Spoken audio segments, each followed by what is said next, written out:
Welcome to mini foods Jaisingh. எல்லோருக்கும் வணக்கம். இன்றைக்கி நம்ம வீடியோவில் எளிமையான முறையில் நம்ம வீட்டில் இருக்கிற பொருட்கள் வச்சு எப்படி குல்ஃபி செய்யலாம் அப்படின்னு தாங்க பார்க்க போகிறோம். இப்போது ஒரு பவுலில் 2 டேபிள் ஸ்பூன் அளவுக்கு கார்ன்ஃப்ளவர் மாவு வந்துட்டு எடுத்துக்கலாங்க. இந்த கார்ன்ஃப்ளவர் மாவில் அரை கப் அளவுக்கு பால் சேர்த்துக்கலாங்க. காய்ச்சின பால் காய்ச்சாத பால் எதுவாக இருந்தாலும் பரவாயில்ல. ஒரு 100 மில்லி அளவுக்கு இருக்குங்க. இதை கட்டிகள் இல்லாத போல் நல்லா கரைச்சி எடுத்துக்கலாம். இப்போ ஒரு பாத்திரத்தில் 400 மில்லி அளவுக்கு பால் வச்சுருக்கிறேன். நம்ம 1/2 லிட்டர் பாலில் கொஞ்சம் மாவு கரைக்க எடுத்துக்கலாங்க. மிச்சத்தை வந்துட்டு நம்ம பாத்திரத்தில் சேர்த்துக்கலாங்க. இப்போ இது ஒரு கொதி வரட்டும். பாருங்கள், கொதி வந்துருச்சு. இது போல் வந்ததுக்கப்புறமா நம்ம கரைச்சி எடுத்து வச்சுருக்கிற கார்ன்ஃப்ளவர் மாவை இதில் சேர்த்துடலாங்க. சேர்த்துட்டு அடுப்பை வந்துட்டு மீடியம் ஃப்ளேமில் வச்சுட்டு கைவிடாமல் நல்லா கலந்து விடணும், அடி பிடிக்காத அளவுக்கு. இதில் அரை கப் அளவுக்கு சுகர் சேர்த்துக்கலாம். பாருங்கள், இது போல் நல்லா கைவிடாமல் கலந்து விடுங்க. அடி பிடிச்சிருச்சுன்னா அந்த ஃப்ளேவர் வந்துட்டு இந்த பாலில் வந்துட்டு சேர்ந்துடும். நமக்கு குல்ஃபி வந்துட்டு அந்த ஃப்ளேவர் வர்றதுனால கொஞ்சம் நல்லா இருக்காதுங்க. பாருங்கள், இந்தளவுக்கு திக்காக வந்ததுக்கப்புறமா இது ஒரு பாத்திரத்தில் கொட்டி ஒரு மூடி போட்டு ஃப்ரிட்ஜில் வந்துட்டு ஒரு 2 மணி நேரத்துக்கு இதை வச்சிடலாங்க. அதாவது ஃப்ரீசரில் வைக்கணுங்க. ஃப்ரீசரில் வந்துட்டு ஒரு 2 மணி நேரத்துக்கு வச்சு எடுத்துடலாம். பாருங்கள், ஓரியோ பிஸ்கட் எடுத்துருக்கிறேன், ஒரு 5-6 பீஸு. அந்த க்ரீமோடையே சேர்த்துக்கலாங்க. இது போல் வந்துட்டு ஒன்றும் பாதியமாக வர மாதிரி உடச்சி எடுத்துக்கலாம். இப்போ இதை ஒரு பவுலுக்கு மாற்றி வச்சிடலாங்க.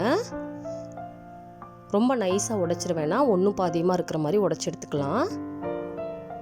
இது போல் க்ரீம் இல்லாத பிஸ்கட் ஒரு 5-6 பீஸ் எடுத்துருக்கிறேன். அதை வந்துட்டு நல்லா நைஸாக பவுடர் மாதிரி அரைச்சி எடுத்துக்கிற போகிறோங்க. பாருங்கள், இது போல் ஒரு சப்பாத்தி கட்டை வச்சு நல்லா நைஸாக அரைச்சி எடுத்துக்கோங்க. பாருங்கள், நம்ம நைஸாக அரைச்சி பவுடர் வந்துட்டு இது போல் இருக்கிற மாதிரி பார்த்துக்கோங்க. இப்போ இது ரெண்டையுமே ஓரமாக வச்சிடலாம்.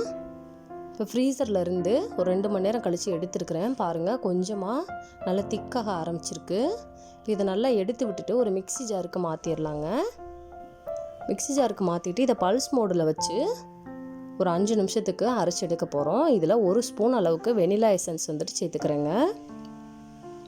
பாருங்கள், நல்லா பல்ஸ் மோடில் வச்சு நல்லா ஸ்மூத்தாக அரைச்சி எடுத்துகிட்டு வந்தாச்சு. இப்போ இது கூட நம்ம ஒன்றும் பாதியமாக அரைச்சி வச்சுருக்கிற ஓரியோ பிஸ்கட்டை வந்துட்டு சேர்த்துக்கலாங்க. சேர்த்துட்டு இதை போல் நல்லா கலந்து விட்டுக்கோங்க.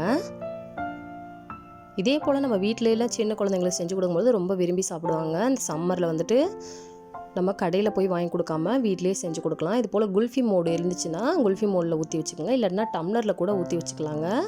இது எல்லாத்தையுமே நிறச்சிட்டு நம்ம பவுடர் பண்ணி வச்சுருக்கிற பிஸ்கட்டை இது போல் மேலாப்பில் போட்டு நல்லா ஸ்ப்ரெட் பண்ணி விட்டுறலாங்க.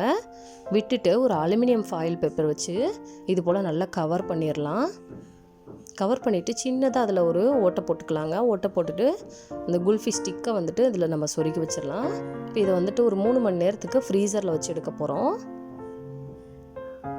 பாருங்கள், 3 மணி நேரம் ஆயிடுச்சு. ஃப்ரீசர்லேருந்து நான் எடுத்தாச்சு. இப்போ இதை வந்துட்டு நம்ம ரிமூவ் பண்ணி பார்க்கலாம் எப்படி வந்திருக்குதுன்னு சொல்லி.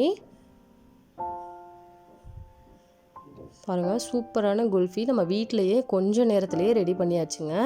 இந்த வீடியோ உங்களுக்கு பிடிச்சிச்சுன்னா லைக் பண்ணுங்கள், கமெண்ட் பண்ணுங்கள், உங்கள் ஃப்ரெண்ட்ஸ் அண்ட் ஃபேமிலிஸ்க்கும் ஷேர் பண்ணுங்கள். இதே போல் சிம்பிளான ரெசிபிஸ் வீடியோ தொடர்ந்து பார்க்குறதுக்கு mini foods Jaisingh channel subscribe பண்ணுங்கள்.